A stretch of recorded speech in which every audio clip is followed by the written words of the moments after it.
샬롬, 하나님의 사랑과 평강이 모든 성도님들의 가정에 가득하기를 축복합니다.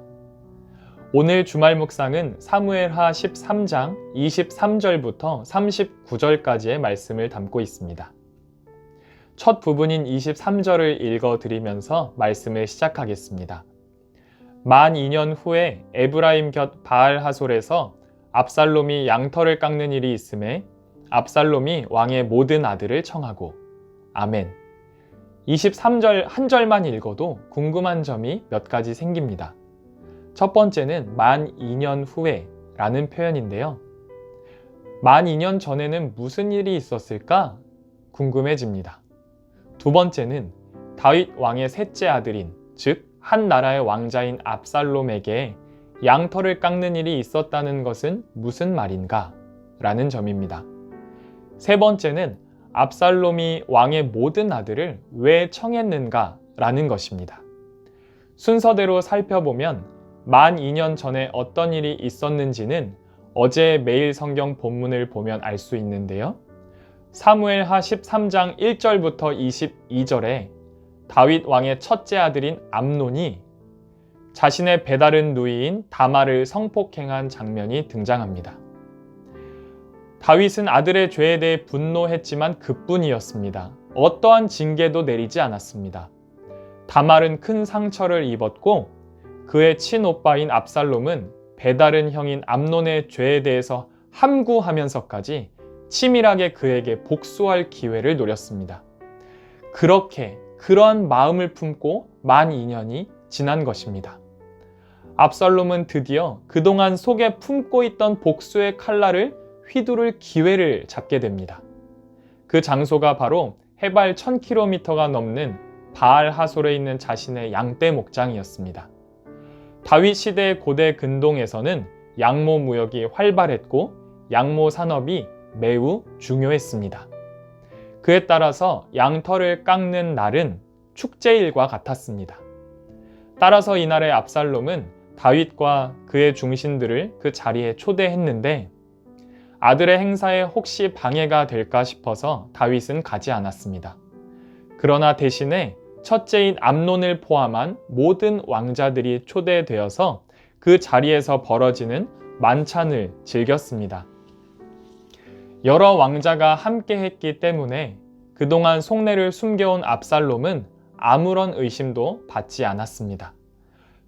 분위기가 무르익었습니다. 암논은 기분 좋게 술에 취해 있었습니다. 그때 압살롬의 명령에 따라서 그의 부하들은 다윗 왕의 첫째 아들인 암논을 죽였습니다. 나머지 형제들은 그 모습을 보고 혼비백산하여 도망갔고 그 소문은 왕실에까지 들어갔습니다. 잘못된 소문 때문에 모든 왕자들이 죽었다고 착각한 다윗은 정신을 차리지 못할 정도로 슬픔에 잠겼고 암논이 다말을 범할 때 그 계략을 주었던 요나답은 다윗 곁에서 때를 놓치지 않고 그를 위로합니다. 왕이시여, 너무 슬퍼하지 마십시오.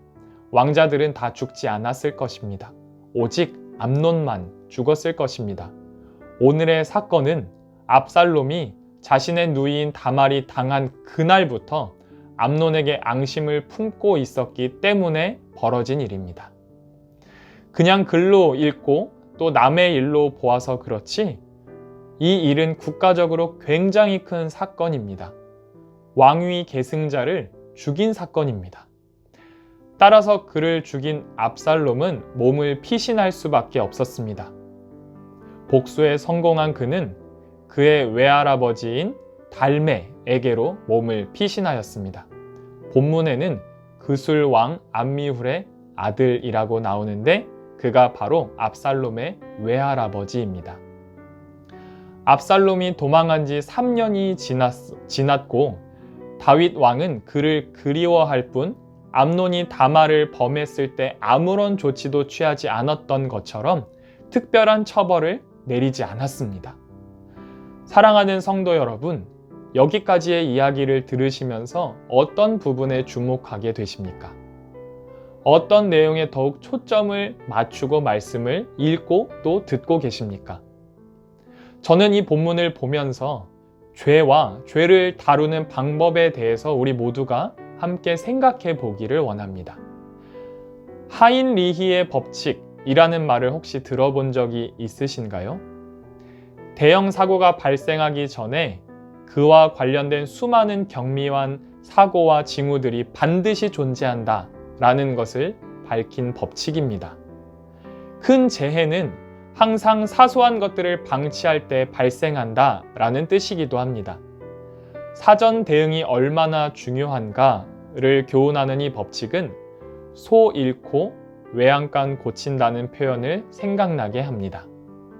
소를 잃고 외양간을 고친다 한들 무슨 소용이 있겠습니까? 어떤 큰 사건과 사고가 벌어지기 전에는 반드시 그 일이 벌어질 것이라는 사인이 있습니다. 다윗에게도 그러한 사인이 있었습니다. 밧세바를 범하고 우리아를 죽게 만든 대형 사건 이전에도 작은 일들이 있었습니다. 왕들이 출전해야 할 그 자리에 나가지 않았던 사건, 영적으로 긴장이 다 풀어져서 부하들은 전쟁터에 나가서 죽기 살기로 싸우고 있는데 그는 저녁이 되어서야 느지막이 침상에서 일어난 점 등이 그것입니다. 아버지의 그런 영적인 어두운 면을 보고 자란 자식들이 선한 영향만 받았을 리 만무합니다. 다윗이 밧세바를 범했던 것처럼 첫째 아들인 암논도 다말을 범했습니다. 우리아를 죽게 만들었던 것처럼 셋째 아들도 암논을 죽였습니다.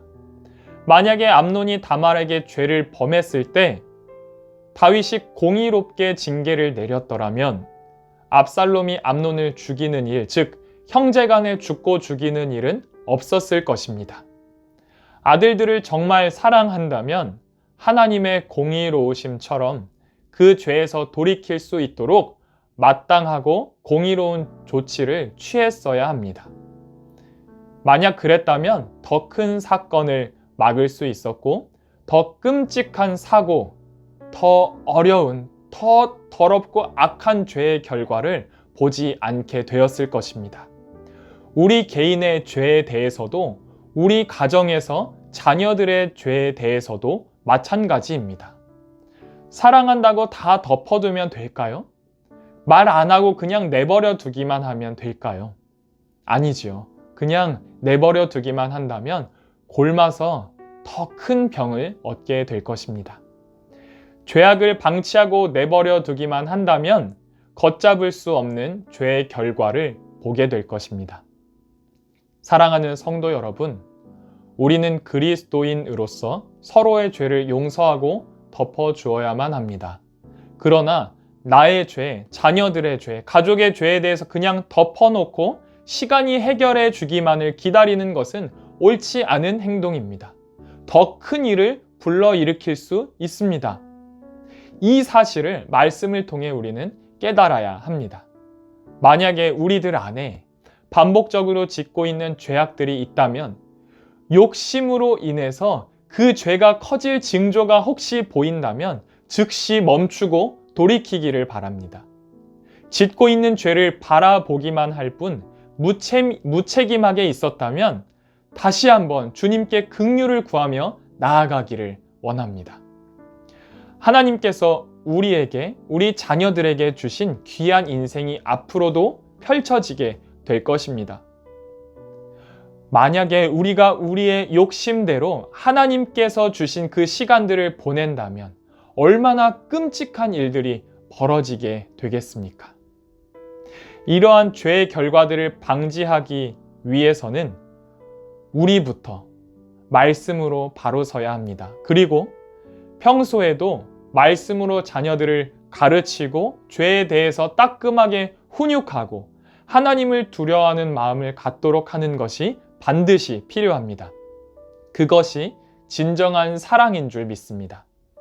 우리가 죄, 우리의 잘못으로 인해서 가정과 교회 또 그 사회가 악해지고 욕심으로 얼룩지지는 않고 있습니까? 만약에 그러한 죄를 깨닫게 하신다면 즉시 멈추는 은혜가 우리 모두에게 있기를 원합니다. 반대로 나로 인해서, 우리로 인해서 하나님의 나라가 임하기를 바랍니다. 그렇게 살아가면서 공의와 정의를 구현해 나아갈 때 하나님께서 우리 성도님을, 우리 가정을, 우리 교회를 사용하실 줄 믿습니다. 사랑은 하나님의 은혜로 하는 것입니다.